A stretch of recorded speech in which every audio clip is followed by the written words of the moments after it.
আসসালামু আলাইকুম everyone, welcome to মিলিমাস কিচেনেট। আপনারা সবাই কেমন আছেন? ইনশাল্লাহ সবাই ভালো আছেন। আজকে আমরা রান্না করব পটল আলু দিয়ে রুই মাছের ডিম ভাজি। এটা বাংলাদেশের অতি জনপ্রিয় একটি ভাজি, আমরা সবাই পছন্দ করি। আজকে আমি দেখাবো খুব সহজভাবে ঝটপট কীভাবে ভাজিটা করতে পারেন। চলুন তাহলে আমরা শুরু করি। প্রথমে আমরা প্যানের মধ্যে দিয়ে দিব 3 টেবিল চামচ পরিমাণ সয়াবিন তেল। এরপর দিয়ে দিব একটি শুকনা মরিচ ফ্লেভারের জন্য। এটা অপশনাল, কিন্তু দিলে পরে একটু মজাই বেড়ে যায়।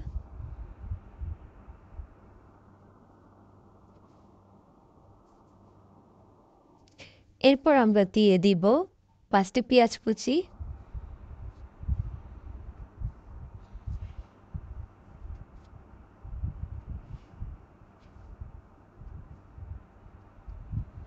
পেঁয়াজগুলো একটু ভালোভাবে ভেজে নিতে হবে।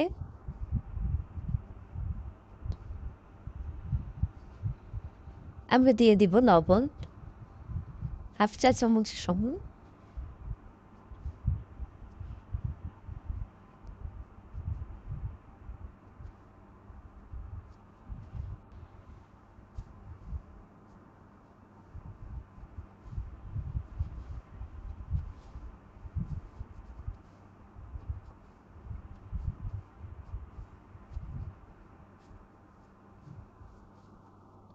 এখন দিয়ে দিব 1 চা চামচ পরিমাণ আদা রসুন পেস্ট।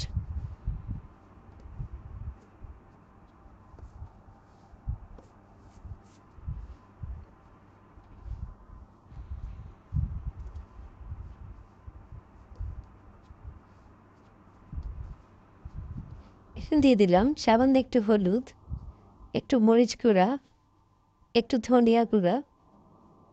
যেহেতু আমরা মাছের ডিম রান্না করব, সেহেতু একটু মাছের মশলাই দিতে হবে। দিয়ে দিলাম একটু ভাজা জিরা গুঁড়া, কারণ আমাদের মাছের ডিমগুলো একটু কষিয়ে নিতে হবে।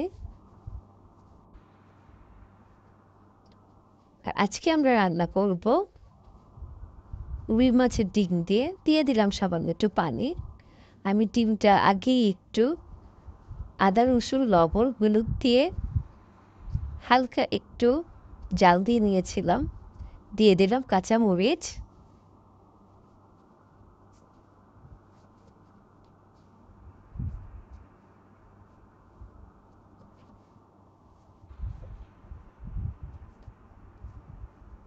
আমার মশলাটা কষিয়ে নেওয়া হয়ে গিয়েছে।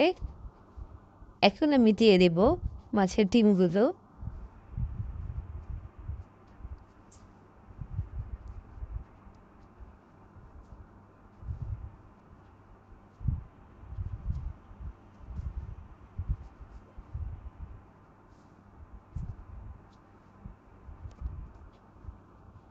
সামান্য একটু পানি দিয়ে ডিমটা একটু কষিয়ে নিতে হবে, যাতে ডিমের ব্যাড স্মেলটা চলে যায়।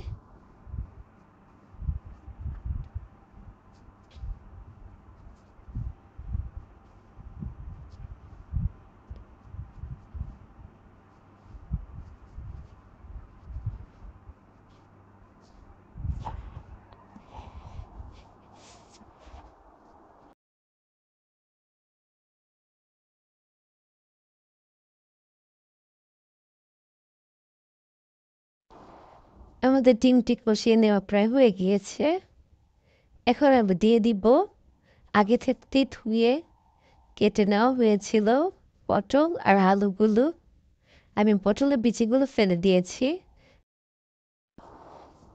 আর যদি পটলগুলো খুব বেশি বাড়তি না হয়ে থাকে, তাহলে পটলের বিচিগুলো ফেলার দরকার নেই।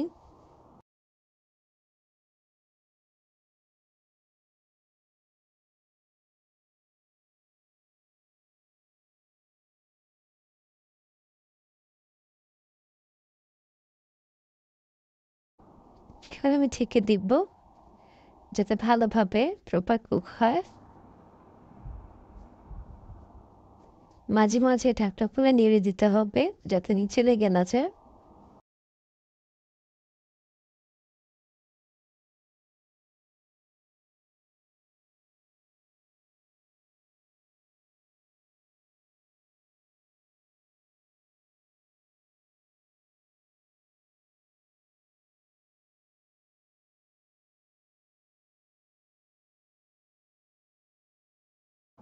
এখন আমি দিয়ে দিব ধনিয়া পাতা। ধনিয়া পাতা দিলে ভাজির মজাই দ্বিগুণ বেড়ে যায়।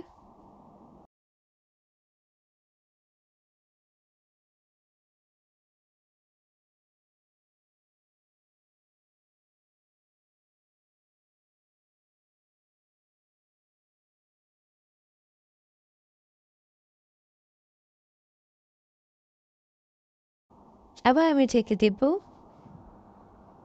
10 মিনিটের জন্য। 10 মিনিট পরে ঢাকটা তুমি দেখছে আমার ভাজিটা প্রায় হয়ে গিয়েছে।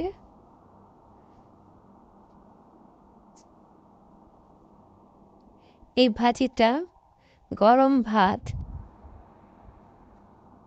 রুটিতে খুবই মজা লাগে। আপনারা বাসায় ট্রাই করবেন, ইনশাল্লাহ ভালো লাগবে। আমাকে জানাবেন। আপনারা সবাই ভালো থাকবেন, সুস্থ থাকবেন, নীলিমাস কিচেনের সঙ্গে থাকবেন। আল্লাহ হাফিজ।